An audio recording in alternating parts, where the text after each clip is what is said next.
Hello students, तो एक बार फिर से आपका स्वागत है हमारे इस यूट्यूब चैनल पर। आज की इस वीडियो में हम सीखेंगे अपने सिस्टम के अंदर में माई एसक्यूएल वर्कबेंच, जो कि अभी लेटेस्ट वर्जन 8.0 आ गया है। तो इसको किस तरीके से हम अपने डेस्कटॉप में या लैपटॉप यूज़ कर रहे हैं, तो इसमें हम लोग इंस्टॉलेशन देखेंगे कैसे करना है। साथ ही में जो भी स्टेप मैं आपको बताने जा रहा हूं, उन सभी स्टेप्स को आप ध्यानपूर्वक देखिएगा, अदरवाइज आप इसको प्रॉपर तरीके से यूज नहीं ले पाएंगे। साथ ही डाउनलोड का जो लिंक है ये मैं आपको डिस्क्रिप्शन में दे दूंगा। आप वीडियो देखने के बाद वहां से जा करके डाउनलोड कीजिएगा, फिर स्टेप बाय स्टेप आप इंस्टॉल कीजिएगा। यहाँ पे आपको क्या करना है, आप यहाँ पे कंफ्यूज मत होइएगा। यहाँ पे देखिएगा विंडोज 86 32 बिट MSI इंस्टॉलर मिलेगा। इसमें आपको 400 MB के आसपास का फाइल है जो कि आपको डाउनलोड करना है। आपके पास नेट होना चाहिए तभी आप इसको डाउनलोड कर पाएंगे। सिंपली आपको डाउनलोड पे क्लिक करना है। जैसे ही आप डाउनलोड पे क्लिक करेंगे आप डायरेक्ट डाउनलोड पेज में आ जाएंगे। यहाँ पे आपको no thanks just start my download पर क्लिक करना है। जैसे ही आप क्लिक करेंगे तो आपका डाउनलोड स्टार्ट हो जाएगा। जैसे ही डाउनलोड कंप्लीट होता है आप इंस्टॉलेशन के लिए स्टेप जो भी बताने वाला हूं उसको आप अप्लाई करेंगे। जैसे ही आप फाइल को डाउनलोड कर लेते हैं उसके बाद आपको माई एसक्यूएल का सेटअप मिल जाएगा। सिंपली आपको इसको डबल क्लिक करके ओपन कर लेना है और वेट करना है जब तक इसका सेटअप प्रॉपरली लोड नहीं हो जाता है। आपको एडमिन परमिशन मांगा जाएगा। सिंपली एडमिन परमिशन को यस करेंगे। ये 1 या 2 दफे मांगता है, आपको इसको यस कर देना है। उसके बाद आपको वेट करना है जब तक ये सेटअप प्रॉपरली लोड नहीं होता। डिपेंड करता है कि सिस्टम का परफॉर्मेंस कैसा है उस पर भी। तो यहाँ पे मेरा सेटअप लोड हो चुका है। अब यहाँ पे आपको ध्यान रखना है, जो भी स्टेप मैं आपको बताने जा रहा हूँ इसमें आप गलती नहीं कीजिएगा, अदरवाइज आप इसको प्रॉपरली यूज नहीं कर पाएंगे।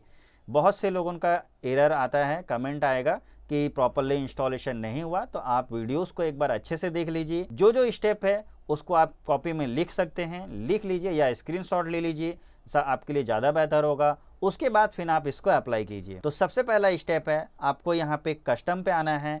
कस्टम पे आने के बाद नेक्स्ट पर क्लिक करेंगे। जैसे ही नेक्स्ट पर आप क्लिक करेंगे तो आपके सामने तीनों प्रोडक्ट्स अवेलेबल हो जाते हैं। यहाँ पे माई एसक्यूएल सर्वर है, एप्लीकेशन है, डॉक्यूमेंटेशन है। लेकिन हमें इन तीनों की जरूरत नहीं है। हम इसके अंदर से कुछ फाइल्स को लेंगे। जैसे माई एसक्यूएल सर्वर से माई एसक्यूएल सर्वर में आना है। उसके बाद जो भी आपका सर्वर वर्जन होगा उसको आप ओपन कर लीजिए। ओपन करने के बाद यहाँ पे आपके सामने एक लिस्ट है जो कि बहुत सारे पुराने वर्जन्स भी आए हैं, इसीलिए आप इसमें सबसे लेटेस्ट वाला पे क्लिक करके ऐड कर दीजिए। ऐड हो गया। उसके बाद इसको मिनिमाइज कर दीजिए। एप्लीकेशंस में आइए। एप्लीकेशंस के अंदर में आपको माई एसक्यूएल वर्कबेंच करके एक फाइल मिलेगा। सिंपली आप उस पर क्लिक करेंगे। उसके बाद एसक्यूएल वर्कबेंच 8.0 में क्लिक कीजिए। इसका भी देखेंगे बहुत सारे वर्जन्स है, हमें लेटेस्ट वर्जन लेना है, उस पर क्लिक करके ऐड कर लीजिए। इसको भी माइनस पे क्लिक कीजिए। अब आ जाइए माई एसक्यूएल सेल के अंदर। जैसे ही आप माई एसक्यूएल सेल के अंदर आते हैं तो इस पर भी आपको 8.0 का वर्जन देखने को मिल जाएगा। सिंपली इस पर क्लिक करेंगे तो यहाँ पे भी आपको लिस्ट मिलेगा।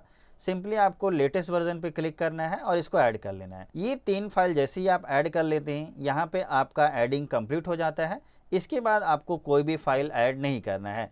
चाहे तो आप इन तीनों का स्क्रीनशॉट लेकर के रख लीजिए। उसके बाद सिंपली आप नेक्स्ट पर क्लिक करेंगे। जैसे ही आप नेक्स्ट पर क्लिक करेंगे तो आपके सामने पथ का कॉन्फ़िगरेशन आ जाएगा, जिसमें किस लोकेशन में इंस्टॉल हो रहा है। इसको एज इट इज़ आप रहने देंगे, बाय डिफ़ॉल्ट जो है वही रहने दीजिए। सिंपली नेक्स्ट पर क्लिक कीजिए। उसके बाद वार्निंग आ रहा है तो इसको हम यस कर देते हैं। अब यहाँ पे ये जो तीनों फाइल हमने ऐड किया है इसको हमको एग्जीक्यूट कराना है और वेट करना है जब तक ये प्रॉपरली इंस्टॉल नहीं हो जाता है। जैसे हम एग्जीक्यूट पर क्लिक करेंगे तो यहाँ पे देखेंगे स्टेटस के अंदर में यहाँ पे इंस्टॉलिंग हो रहा है। तो तीनों फाइल को आप इंस्टॉल होने दीजिएगा। तब तक थोड़ा सा हम लोग वेट कर लेते हैं। तीनों इंस्टॉलेशन को आपको कंप्लीट होने देना है। जैसे ही कंप्लीट हो जाएगा उसके बाद सिंपली आप नेक्स्ट पर क्लिक कीजिए। जैसे ही आप नेक्स्ट पर क्लिक करेंगे तो प्रोडक्ट कॉन्फ़िगरेशन आएगा, सिंपली ऐसे ही रहने दीजिए। सिंपली नेक्स्ट पर क्लिक कीजिए। उसके बाद अब यहाँ पे टाइप एंड नेटवर्किंग का ऑप्शन मिल जाता है। इसको भी आपको एज इट इज़ रहने देना है। जैसे पोर्ट वगैरह, जैसे मेरा पोर्ट 3306 है, लगभग सभी का यही रहता है। उसके बाद सिंपली आप नेक्स्ट पर क्लिक करेंगे। यहाँ पे यूज स्ट्रॉन्ग पासवर्ड इंक्रिप्शन को आप यूज करेंगे, यही रिकमेंडेड है। बाकी कोई भी ऑप्शन आप यूज नहीं कीजिएगा। सिंपली नेक्स्ट पर क्लिक कीजिए। अब आपको यहाँ पे रूट पासवर्ड देना है, ठीक है। तो कोई भी पासवर्ड आप दे सकते हैं, चेक करेंगे। उसके बाद आपको यहाँ पे राइट टिक आ जाएगा, यानी कि आपने जो पासवर्ड चुना है वो वेरीफाई हो चुका है। सिंपली आपको नेक्स्ट पर क्लिक करना है। नेक्स्ट पर क्लिक करेंगे, उसके बाद आपको विंडोज़ सर्विसेज का ऑप्शन आएगा। यहाँ पे आपको एज इट इज़ रहने देना है, यहाँ पे भी आपको कोई चेंज नहीं करना है। सिंपली नेक्स्ट पर क्लिक कीजिए। अब आपको यहाँ पे कॉन्फ़िगरेशन को अप्लाई करना है, तो सिंपली एग्जीक्यूट पर आप क्लिक कीजिए और वेट कीजिए। सारा काम यहाँ पे ऑटोमेटिक हो जाएगा, सभी कॉन्फ़िगरेशन यहाँ पे खुद ही अप्लाई हो जाएंगे। आपको यहाँ पे कुछ भी चेंज करने की ज़रूरत नहीं है। कॉन्फ़िगरेशन अप्लाई होने के बाद आपको यहाँ पे फिनिश का ऑप्शन आएगा, सिंपली आप फिनिश पर क्लिक कर दीजिए। जैसे ही आप फिनिश करेंगे तो उसके बाद आपको फिर से प्रोडक्ट कॉन्फ़िगरेशन आएगा, सिंपली आप नेक्स्ट करना है। अब यहाँ पे इंस्टॉलेशन आपका कंप्लीट हो चुका है। रुकिए, अभी आप वीडियो छोड़ करके नहीं जाइए, अभी इंस्टॉलेशन कंप्लीट हुआ है केवल। अभी इसमें और भी ऐसे काम करने हैं जिसके बाद ही आप इसको प्रॉपरली यूज कर पाएंगे, अन्यथा आप इसको कंप्लीट इंस्टॉलेशन करने के बाद भी आसानी से यूज़ नहीं कर पाएंगे। तो मैंने स्टार्टिंग में इसीलिए कहा था कि जो भी स्टेप मैं बताऊंगा उसको आप ध्यानपूर्वक करिएगा। उसके बाद आपको क्या करना है, यहाँ पे फिनिश कर दीजिए। जैसे ही आप फिनिश कर देंगे तो एप्लीकेशन सब बाय डिफ़ॉल्ट स्टार्ट होंगे, जैसे कि स्टार्टिंग में क्लिक था। तो वेट करना है आपको जब तक आपका सिस्टम कॉन्फ़िग करके स्टार्ट होता है। तो यहाँ पे आप देख सकते हैं कि एक आपको प्रोग्रामिंग विंडो मिलता है जिसको आपको इग्नोर करना है। उसके बाद ये आपका MySQL वर्कबेंच का एप्लीकेशन है जो कि इंस्टॉल हो गया है, लेकिन यदि हम अभी इसको डायरेक्टली रन आउट करते हैं तो हो सकता है कि हमें आगे जा कर के कोई ना कोई दिक्कत आ सकती है। तो अभी फ़िलहाल हमको कुछ चीज़ें आपको वेरीफाई करनी है, जिसको हम अभी करेंगे। वो स्टेप आप ध्यानपूर्वक नोट कर लीजिएगा। तो जो भी स्टेप अभी हम फॉलो करेंगे सेम स्टेप आपको फॉलो करना है। सिंपली इस एप्लीकेशन को आप क्लोज कर दीजिए। क्लोज करने के बाद दिस पीसी में आइए, अपनी सी ड्राइव के अंदर में आ जाइए जहां पे आपका ऑपरेटिंग सिस्टम इंस्टॉल होगा। उसके बाद आपको यहां पे प्रोग्राम फाइल के अंदर आना है। प्रोग्राम फाइल के अंदर में यहां पे आपको MySQL के फोल्डर के अंदर में आना है। उसके बाद आपको यहां पे MySQL सर्वर 8.0 इसके अंदर आ जाइएगा। यहां पे आपको बीन करके एक फोल्डर मिलेगा, सिंपली बीन में आइए। बीन में आने के बाद आपको इस पूरे लोकेशन को कॉपी कर लेना है। कॉपी करने के बाद सिंपली स्टार बटन प्रेस कीजिए। आप यहाँ पे एनवायरमेंटल वेरिएबल करके सर्च करेंगे,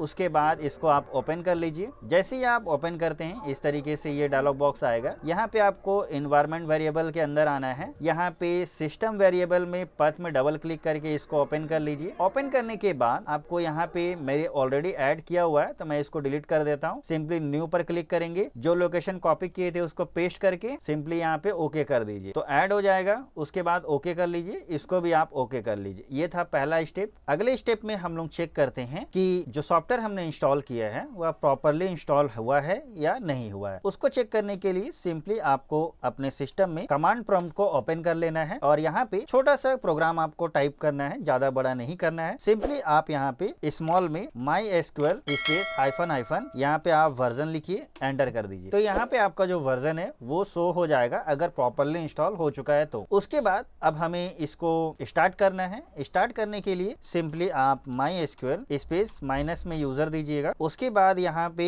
रूट लिखना है, यूजर यानी कि U-U, इसको आपको पूरा नहीं टाइप करना है। उसके बाद पासवर्ड के लिए -P एंटर कीजिएगा। तो अब आपसे पासवर्ड मांगेगा, जो सॉफ्टवेयर इंस्टॉल करते समय पासवर्ड दिया था सेम उसी पासवर्ड को आपको यहाँ पे ऐड करना है। तो सिंपली चलिए मैं पासवर्ड दे देता हूँ। जैसे आप एंटर प्रेस करेंगे आपके सामने इस तरीके से आएगा। यहाँ पे अब आपका 100% ओके हो जाता है। सिंपली अब आप इन सभी को क्लोज कर दीजिए। अब फाइनल स्टेप है कि हमें कनेक्शंस को रन कराना है। तो सिंपली हम यहाँ पे MySQL वर्कबेंच 8.0 CE एप्लीकेशंस को ओपन करेंगे। ओपन करेंगे जैसे ही तो आपके सामने कुछ इस तरीके से इंटरफेस आएगा। यहाँ पे आपको by default local instance MySQL ये देखने को मिलता है। ये तो फिलहाल मैंने एक बनाया था बोल करके बाय डिफॉल्ट यहाँ पे शो कर रहा है। सिंपली आपको एक नया कनेक्शन क्रिएट करना है। उसके लिए आप प्लस आइकन में क्लिक कीजिए।